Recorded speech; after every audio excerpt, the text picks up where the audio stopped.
حضرت مسیح موعود علیہ الصلوۃ والسلام فرماتے ہیں کہ ناعاقبت اندیش نادان دوستوں نے خدا تعالیٰ کے اس سلسلے کی قدر نہیں کی، بلکہ یہ کوشش کرتے ہیں کہ یہ نور نہ چمکے، یہ اس کو چھپانے کی کوشش کرتے ہیں، مگر وہ یاد رکھیں کہ خدا تعالیٰ وعدہ کر چکا ہے کہ واللہ متم نورہ ولو کرہ الکافرون۔ پھر آپ فرماتے ہیں اس آیت میں تصریح سے سمجھایا گیا ہے، بڑی وضاحت سے سمجھایا گیا ہے کہ مسیح موعود 14ویں صدی میں پیدا ہوگا، کیونکہ اتمام نور کے لیے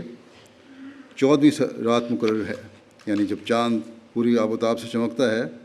جو مکمل چاند ہوتا ہے تو 14ویں رات کا چاند ہوتا ہے، اس لیے فرمایا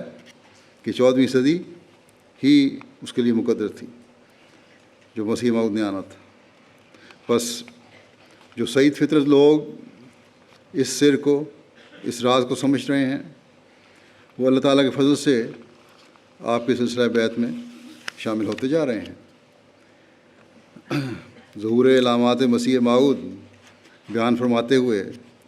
حضرت اقدس مسیح موعود علیہ الصلوۃ والسلام فرماتے ہیں کہ اس صدی میں سے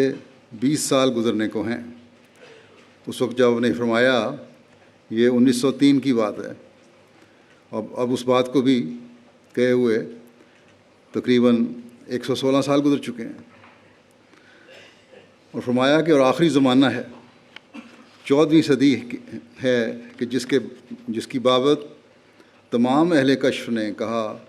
کہ مسیح موعود 14ویں صدی میں آئے گا، اور وہ تمام علامات اور نشانات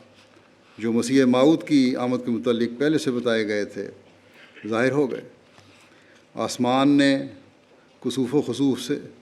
اور زمین نے تعاون سے شہادت دی ہے،